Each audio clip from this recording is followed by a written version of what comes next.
Welcome to the I Get Better podcast with your hosts, Charlene Renee and Phaedra Smith, where we discuss topics related to life, love, mental, physical, and spiritual health, and how we can all get better together. Welcome to the I Get Better podcast with your host, Phaedra Smith. And I'm Charlene Renee. And today we'll be talking about I Get Better at Parenting, and we'll be talking today specifically about discipline. So we'd like to start our discussions by defining the word, because when we define things, it gives us the ability to change. So, Charlene, would you like to define discipline? Yes, I would. So, the dictionary definition of the word discipline is a noun, which means the practice of training people to obey rules or a code of behavior using punishment to correct disobedience. All right. I'm scared.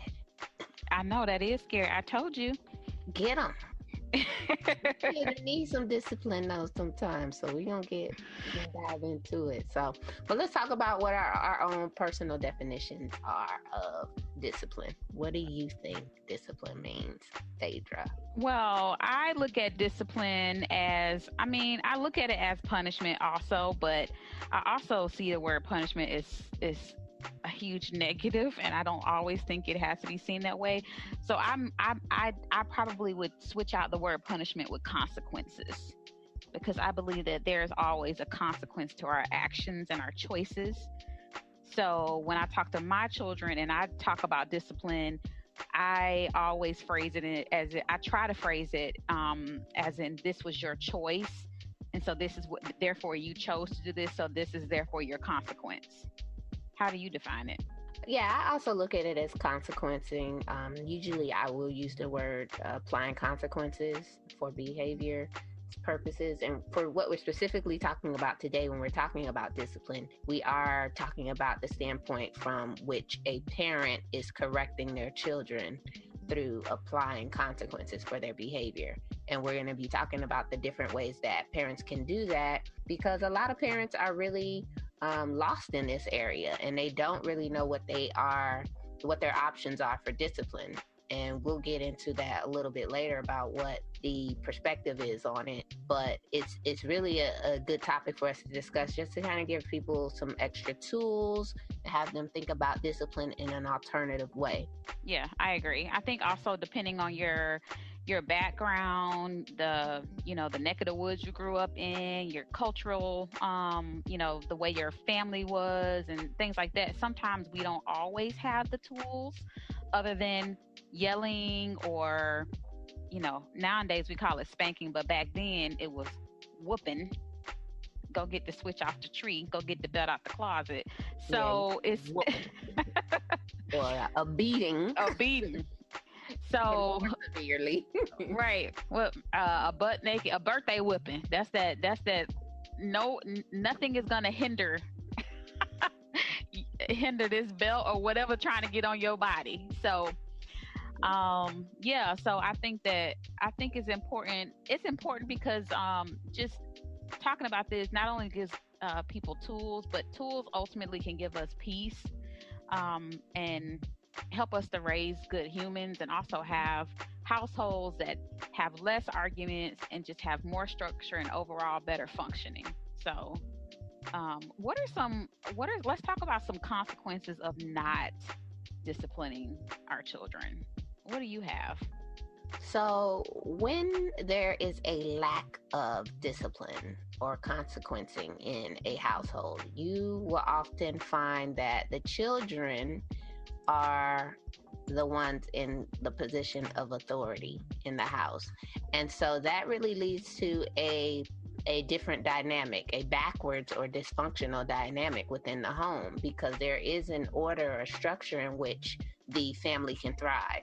So if you have a skew in that hierarchy where no one's in charge and the children are kind of left to run amok, then you will find that children will run amok. They need limits, and they need boundaries, and they need expectations placed on them in order to keep them from hurting themselves or hurting you for that matter.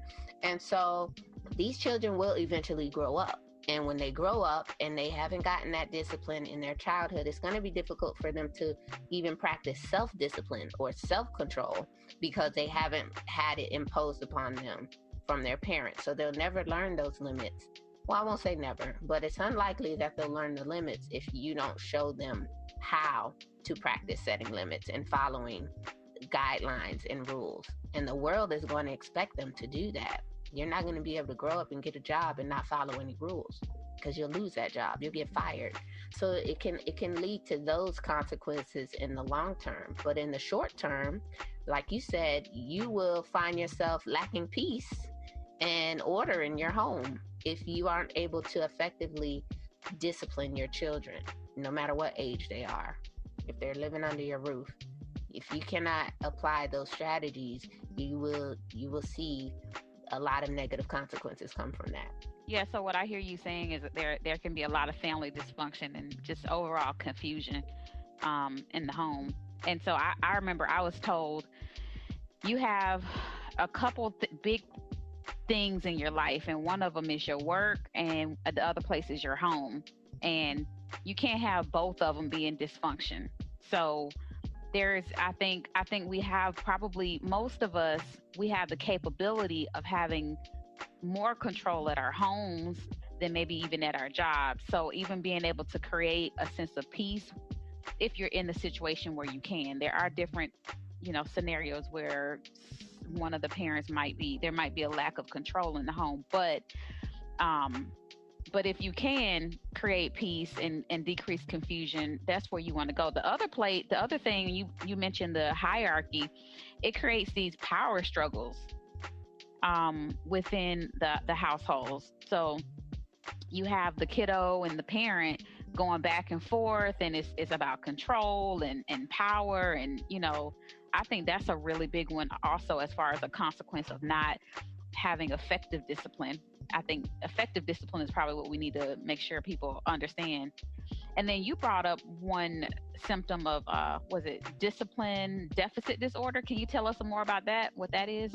Yes, I can. So discipline deficit disorder, no, you will not find this in any DSM psychology manual. However, Dr. David Walsh, who is a psychologist and parenting expert and coach, came up with this term to basically say this is a consequence that you will face, or this generation is at risk for, which is discipline deficit disorder. And some of the symptoms that he outlines of this discipline deficit disorder is that you end up having a generation that has a culture of disrespect. They are distracted, impatient, they have a need for instant gratification, they have unrealistic expectations, a sense of entitlement, self-centeredness, and then rampant consumerism. And so it's basically just training this culture of children to believe that I should have my way, I need it now. They don't expect things to require hard work and discipline, self-discipline. And it's just kind of about me, and I'm entitled to everything. So I've seen this quite often with the new generation Z, or whatever they're called at this point, post-millennial generation, that there is quite a sense of entitlement and a lack of patience and need for instant gratification for things, which doesn't go hand in hand with the concept of discipline and order. Yeah, no, I completely agree. For me, it's just like, I see this in our generation, but it's just, sometimes it's just baffling. I'm like, who told you that this was this was an okay thing? And so the good news, parents, is that you can change things around. Our brain is able to be trained, but it does take discipline on the parents' end also, which I think kind of can bring us into some ways to get better at having effective discipline. One of them is, we talked about, was setting limits and consequences. And I think you mentioned you have to do this early on, Charlene. Yeah, so the first step when we're talking about effective disciplining is that you need to set the rules and the consequences ahead of time before the behavior occurs, because then everyone knows what to expect. Sometimes parents may assume that the child just knows better, or they should know they shouldn't have eaten the whole pack of cookies. Well, did you set a limit? Did you set a rule? Did you say you can only have 3 cookies? Did you say you have to ask before you go get the cookies? Did you set that expectation? And so if you sit down with your children and you go over, these are the rules for the household, and we're going to talk about them together so everybody understands and everyone's in agreement. Now, when we talk about agreement, it doesn't mean that the children have to really agree as far as, well, yes, I like that rule. No, it's an agreement of understanding of this is what the rule is. I fully understand it. And let's talk about what's going to happen if this rule is broken. So that once the rule is broken, you don't have to come up with it on the spot. You know exactly what the consequence is going to be prior to the rule getting broken. And then the next thing you want to do is, after you set the limit and the rule ahead of time and you talk about the consequences, you absolutely positively must enforce it consistently. Consistently means each and every time. And that's where a lot of the times the whole dynamic, the whole concept of discipline breaks down, is because a lot of parents fail to enforce the rule consistently. They may do it today, they don't do it tomorrow. They may do it next week, they might not do it the week after because they're tired or they don't feel like it or they forgot what it was. And so now the child's like, well, I might as well roll the dice on this because, they said I'm going to get in trouble, but they didn't make me get in trouble last time, so why not, Right. And so now they're learning not to trust you. Mm-hmm. In addition to, hey, I might be able to get away with this just depending on the day. Right. And what about the households where there's multiple parents? So maybe it's mom and dad, mom and multiple guardians in the home. So that could be grandma living in the home. Right. So everyone needs to all of the adults or caregivers need to get on the same page about setting rules and enforcing them. Quite often you have like that good cop, bad cop dynamic, or there's one parent who's permissive and there's one parent who's more authoritative. And in certain houses that may work, there may be one who's responsible for enforcing the rules. And it may be mom saying, hey, when your dad gets home, I'm going to tell him what you did and let him handle it. That's okay as long as you're all on the same page about what the rules are, what the limits are, and what the consequences will be.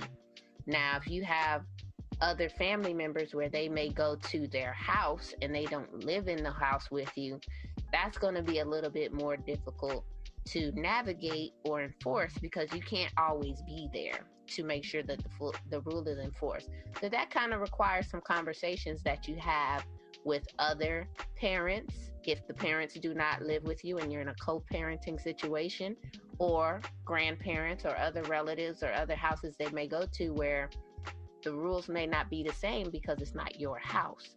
And so ultimately, you all as caregivers of these children should get on the same page about what do you want the outcome to be. Maybe the bedtimes aren't the same. That's okay.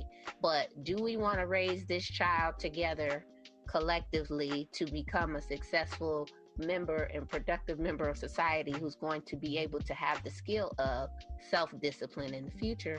Or do we want to raise this child into confusion and, I'm just going to roll the dice and see what I can get because I can get away with it at this house, but I can't get away with it at home. And so now I just know how to move in different environments. Right. And I, just thinking about that, I feel like it can cause some damage in the adult relationships because it creates this lack of disrespect maybe for one caregiver over the other one, and then there's a power struggle with that. So really being on the same page is helpful in multiple ways. I mean, a lot of people don't realize the family of origin, your original family, it continues to play a huge role in your life as you get older. So you start to repeat those same types of relationships as you get older. So if they are toxic and unhealthy, a lot of times as adults, we start to repeat those same things. So it's really important, even in just childhood, that we take these, dynamics very seriously in how we interact with our children and what we're showing them. And so I think one of the things we were talking about, Charlene, we kind of hit on it already, were the barriers, which is that the reason why some of these things aren't done is because there is a lack of energy, or somebody forgot. Maybe you work a lot, and so you can't, it's hard to be consistent, and it's hard to remember these things. Or the parent maybe have their own mental health issues or physical health issues that are really kind of getting in the way of doing things. And so there are different scenarios and barriers. One of the things I'll say is, it's also, I've heard is very difficult, which is, we just talked about co-parenting, but also having a blended family, Yeah. So yeah, of course, a lot of families nowadays are blended families, or not, or like non-traditional Right. family makeup. So that presents another challenge in and of itself. If you have a blended family, a step parent, stepchild, half siblings, just different attitudes and different perspectives coming into one household. And a lot of times step parents feel like they don't have any power to discipline other people's children, even if they live in the same house with them. And the child may not respect that person in that position of authority, or may have a problem, or may have conflict with the step parent. So they may be defiant and not do anything they tell them to do, even if they do it if the biological parent tells them to do it. And so that's a very, very tricky dynamic to navigate, but it can be done. A lot of the time, family therapy may be necessary just to kind of work out those kinks if there's a power struggle in a blended family dynamic. But it can be done. There's just a different approach to that, because you don't have that familial tie to those children if you're a step parent, unless they acknowledge you in that way. And some step parents feel like they do consider their stepchildren their actual children, and they've raised them since they were little. And so it's not always an issue, but sometimes it is. I think one thing that makes it difficult is if you have a lack of trust between the two partners, and also if it's not acknowledged that you guys do come from different backgrounds, and so you might have a differing opinion in how you discipline. But I think it's important to have those, like, to be intentional about those discussions. Like, a lot of people get together and they don't really talk about, how do we want our finances to look, how do we want to talk to the children. Like, develop your own language, set aside and talk about how do we want our schedules to look, our roles to look in the household. Do you want to be the disciplinarian, or just because he's the male, he might not want to be that person? So maybe that's something that y'all both have to tackle, a 50-50 thing. So having communication is going to be so important to kind of decrease the chaos, and like we talked about before, within the family structure. Yeah. Also, you mentioned being flexible. Parents, would you like to expound on that? Flexibility.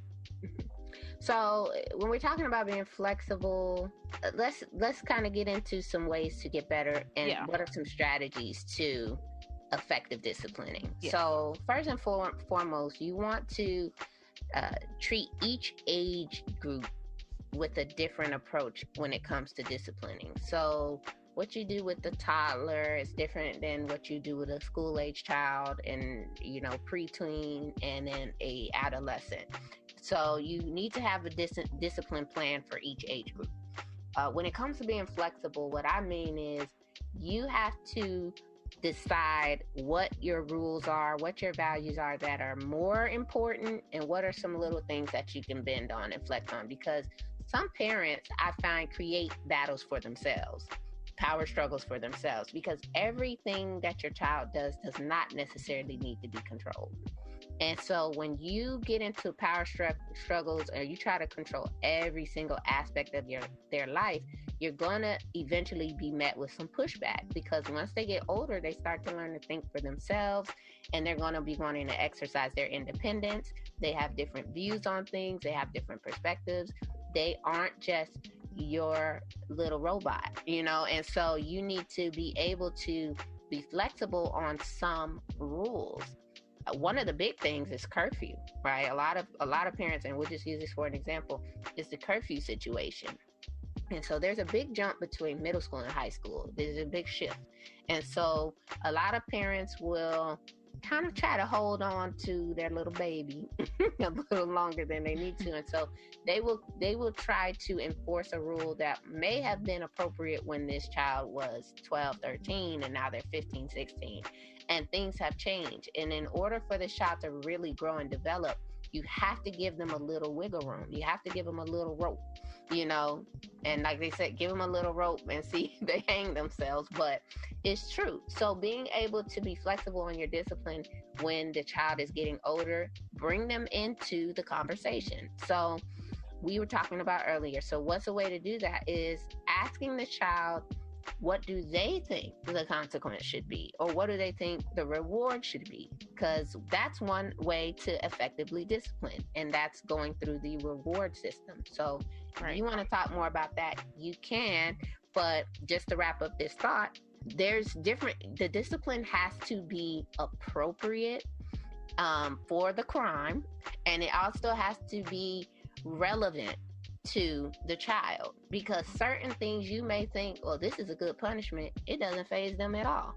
And it may be something else totally opposite of what you're thinking that would have a greater impact on their behavior change. So you really need to know your child, and you need to have a discussion with them about, hey, what is something that they likely will be honest with you. What is something that would really bother you if I took it away?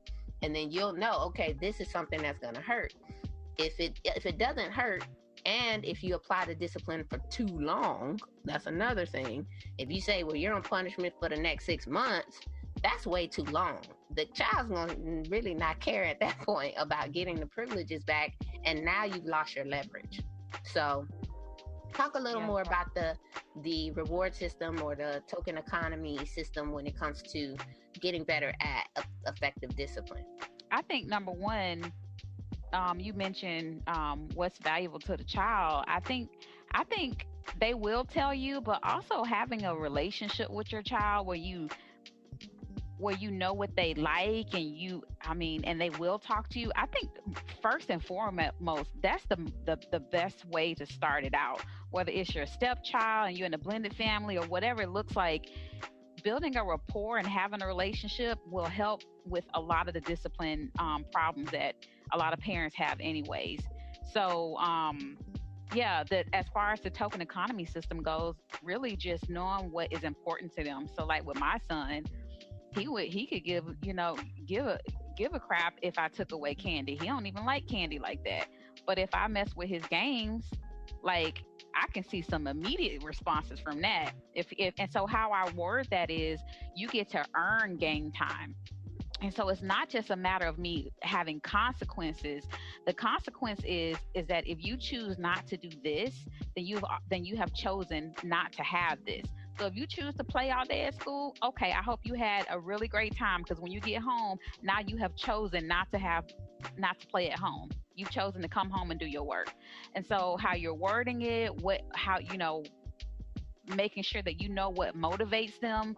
And so whether that looks like, a board of stickers for like toddlers, or whether it looks like, some fake tokens and coins, or fake money for kids and, a little bit older, or that looks like giving them real money, letting them earn money so they can earn the chance to go to the store and buy the things they want. And so those are things that I know I've used for my kids for several years, and I started early because the power struggle starts early, guys. I've seen, even little things like, parents arguing with their kids about what their kid's going to wear the next day. Like, why are we arguing about this? Take out 2 pairs of clothes that you like, parent, and say, here you go. You get to choose what you want to wear. So it's a win-win for you. You've gotten what you want, and then they also feel like they've had a moment of having some control and power over their life. So it's just little things like that. And I think we can continue this discussion, and we will continue it in the matter of parenting and things like that. But it's little things like that that are so important with making sure that you guys have healthy relationships with your children. But healthy relationships doesn't look like I'm just giving my kids what I want all the time. Healthy relationships look like I was put in charge of this little human, and so I'm in charge of not only making them, helping them to be happy, but also providing them with consequences because they need to know how to function in the real world. Well, I wanna respond before we wrap up in a few minutes. I wanna respond to two of the things that you said. So one of the things, I like how you brought up that clothing example, because I've actually had to deal with not deal with, but had a client who was having a lot of issues with her child about what she was going to wear to school. And I'm like, well, this child's at an age where she really could pick out her own clothes. Why you still have to pick out her clothes? So this is the thing. I feel like as a parent, you can control what they wear because you control what you buy for them. So whatever clothes they have as options, you bought it.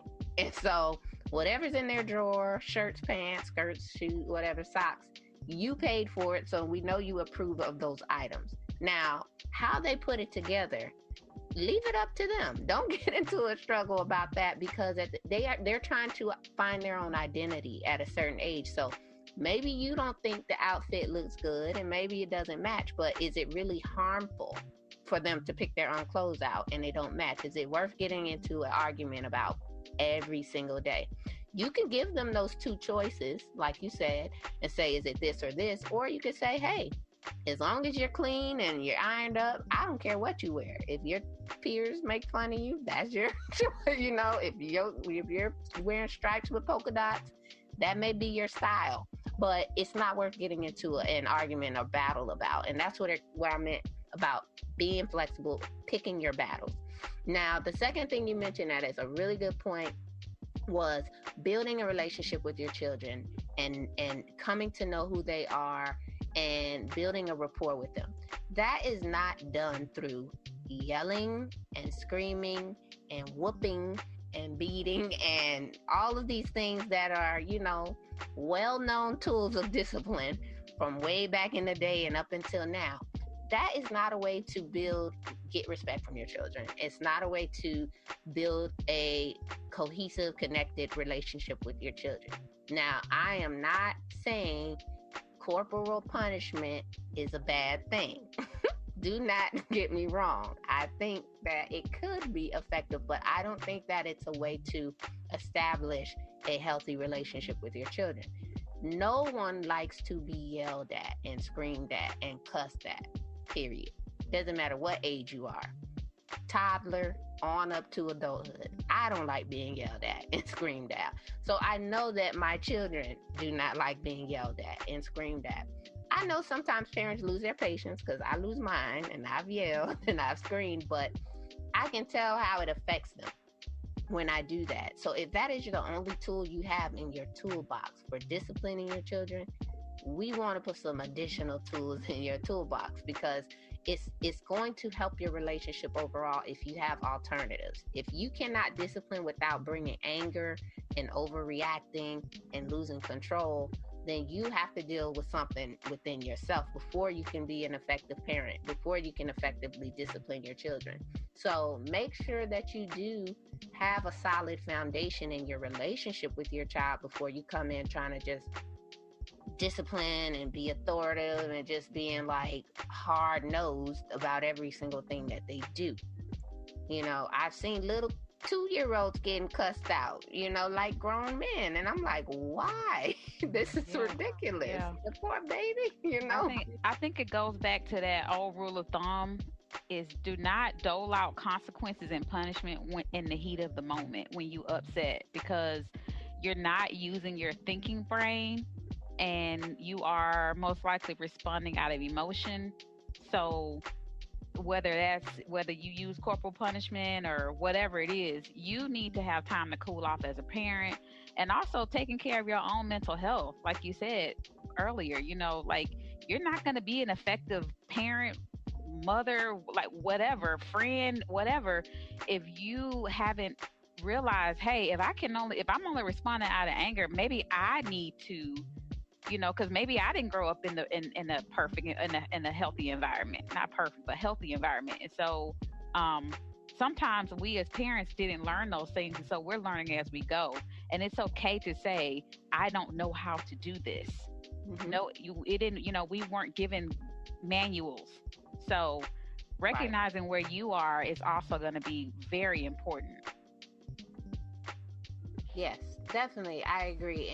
And you can't, man, I lost my train of thought, what I was about to say. The last thing you said, I was going to respond to. But essentially, yeah, you have to have control. Oh, this was it. If you have that rules and limits and consequences established ahead of time, it helps you not to respond in anger, because you can very calmly say, amen. Hey, we remember we had this rule? Yes. Okay. You remember what the consequence is, right? Yes. Okay. Well, there it is. You chose this consequence. Yep. There's no yelling or screaming necessary, because you know what to expect, and the child knows what to expect, and you don't have to go hoarse to get your point across. Right. So that was what I was trying to say. Well, writing them down also, I didn't say this, but a part of that token economy system, a part of it is maybe having a chart. And so it's already there. That way, the parent, you're not just making up stuff as you go, and the child is not making things up as they go. So it's written down. And because I know how us as parents can be, we just add on things according to how we feel. So, and that's just not fair. So we're going to create a structure. Let's create a structure, and let's make it fair and respectful all around. And so having that old thinking that, well, that's not how I was raised, they going to mind me. They gonna listen to me. I don't listen to kids. Well, listen, if you want that lifestyle, do what you do. But we're talking about effective parenting, and that may look different than how you were raised, and that's okay. Definitely, yeah, it's okay. It doesn't mean you turned out bad, or your parents were wrong, or your grandparents were wrong. But we are in a new day, in a new age, and things that may have worked 30, 40, 50 years ago, they're not as effective today. So many people are finding that out. It's a new breed. And so so I think we should definitely continue this conversation. I think we should definitely bring it to our Facebook Live, because I think this will be good. We can share. There's some stuff I didn't get to share, but we'll definitely keep the conversation going offline, well, online, but off this platform, and another platform. So so those are some things just to start you out on that parenting piece as it relates to discipline, and what are some things you can do to get better at effective parenting, effective discipline. Those are the key words. So that's our time today, guys. Remember to rate, review, subscribe, find us on social media, like our page, follow us. Share, please. All of that. I Get Better. I Get Better podcast. You can find us across all the platforms, all your favorite streaming services. And talk to us. Send us questions or topics that you wanna hear and discuss with us. And so until next time, let's keep getting better so we can do better in order to be better.